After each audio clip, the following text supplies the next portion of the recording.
Halo guys, terima kasih sudah support channel ini. Pembahasan kali ini masih tentang kelanjutan dari episode yang kemarin. Malam harinya, Xiaoyan menggunakan jubahnya, berniat untuk membunuh Liu Xi. Saat itu Liu Xi sedang asik bercumbu dengan para wanita malam.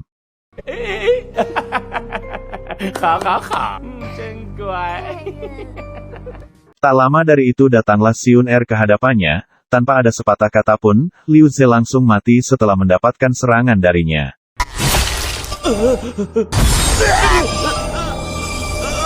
Sampai sini kita akan mengetahui betapa kuatnya Xun Er ini, sedangkan tak jauh dari tempat ini, Xiaoyan yang ingin berniat menghabisi Liao Xi. Dirinya melihat Xun Er telah mendahuluinya, akibat kejadian itu, membuat Xun Er tidak enak badan, sebab sudah terlalu banyak energi yang ia gunakan.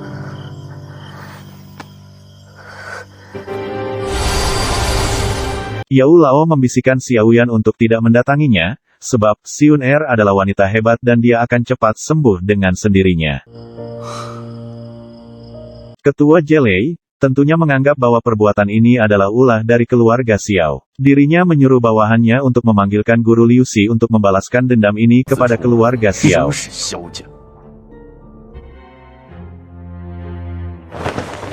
Siang harinya, Xiaoyan mendatangi Yafei. Sesuai dugaannya, Yafei mengetahui tujuan Xiaoyan ke sini, untuk meminta sebuah peta menuju keluar kota. Ya, dengan tujuan untuk menggagalkan keluarga Jelei mendapatkan ramuan obat-obatan.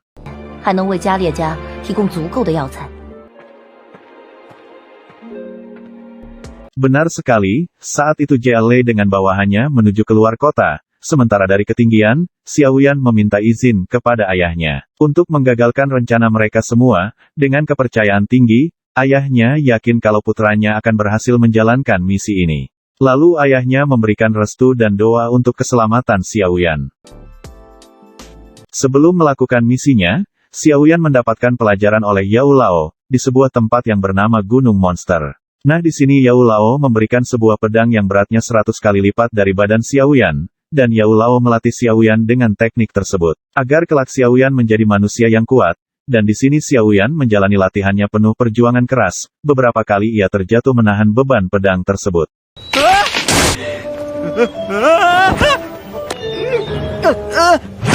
Seperti para jomblo mengatakan, usaha tak pernah membohongi hasil. Xiaoyan akhirnya berhasil menahan beban pedang tersebut. Dengan waktu terbilang yang cukup singkat, Xiaoyan berhasil menaklukkan latihannya.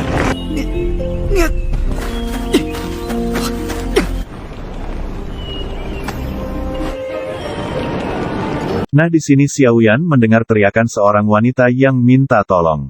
Benar sekali, wanita yang bernama Yexian, dia adalah seorang gadis yang ahli medis. Saat itu dia dikejar oleh monster jahat.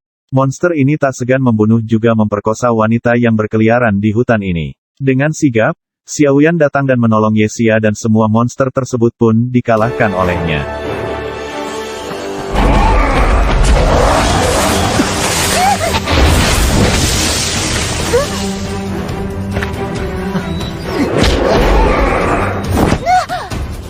Di sini mereka saling mengenal satu sama lain. Yexia berasal dari desa Kengzan yang tak jauh dari hutan ini. Mendengar hal itu, Xiaoyan meminta kepada Yexian agar mengatakan keberadaan kelompok medis keluarga Jelei.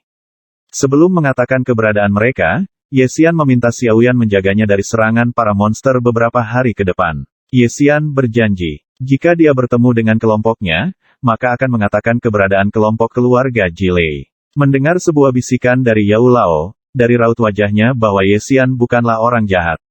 Akhirnya Xiaoyan menuruti permintaannya untuk menjaga Yexian. Tak jauh dari mereka ada tentara bayaran yang sedang diserang oleh para kawanan monster lainnya, dan kelompok ini dipimpin oleh Muli.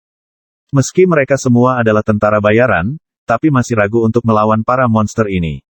Nah, saat itulah Xiaoyan datang untuk menyelamatkan mereka.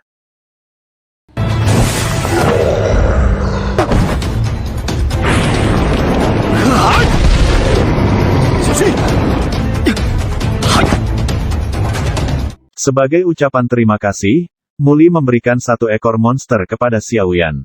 Nah, melalui bisikan dari Yao Lao, bahwa di dalam monster ini terdapat inti kekuatan. Tak lama dari itu Xiaoyan berhasil mendapatkan inti tersebut, yang nantinya benda ini akan berguna untuk kelangsungan bela dirinya.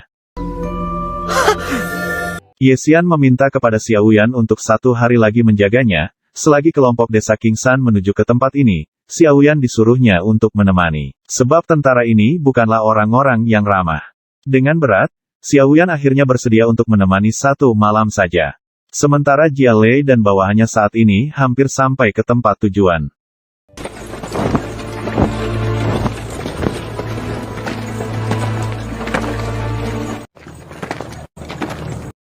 Kembali ke tempat Xiaoyan, mereka berdua saat itu sedang mencari tumbuh-tumbuhan untuk dijadikan resep obat. Berkat bantuan Yao Lao, Xiaoyan mendapatkan beberapa benda yang dia butuhkan.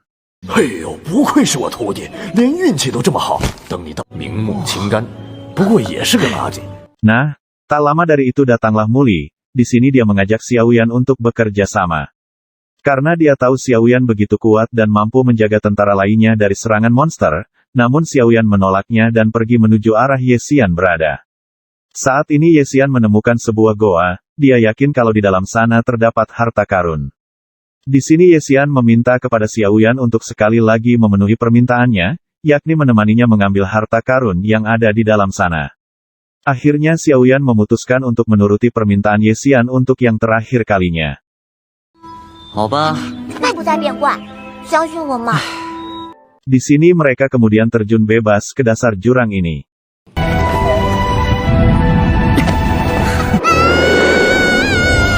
Xiaoyan mampu menangkap sebuah tali pohon yang tergantung. Di sini mereka mencoba mengayunkan tubuh ke arah goa.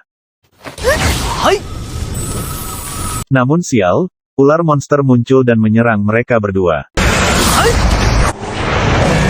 Rupanya ular tersebut bukanlah hal yang sulit untuk dia atasi. Dengan mudahnya Xiaoyan mampu mengalahkannya, sehingga ular tersebut jatuh ke dasar jurang.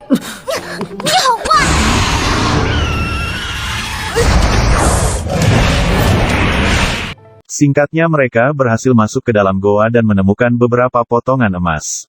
Ye Xian menyuruh Xiaoyan untuk memilih benda manapun yang dia inginkan.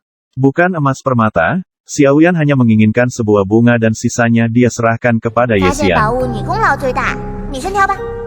Selain itu, Xiaoyan juga mendapatkan beberapa resep rahasia. Yang pertama resep racun, lalu resep tersebut dia berikan kepada Ye Xian. Yang kedua sayap elang, sepertinya resep ini sangat pas untuk dirinya. 看来斗技更适合我。前来，玄阶高级飞行斗技，鹰之翼。 Akhirnya Xiaoyan, 1 kali lagi mengambil benda tersebut, yakni resep sayap elang. Saat asik mengemasi barang-barang, datanglah Muli dan pasukannya. Di sini mereka berdua diserang oleh bawahannya. Dengan kecerdasannya, Xiaoyan bisa lolos dari pasukan itu. Nah, seperti apa keseruannya? Apakah Xiaoyan bisa lolos dari Muli dan pasukannya? Tunggu episode selanjutnya dan jangan lupa klik tombol subscribe.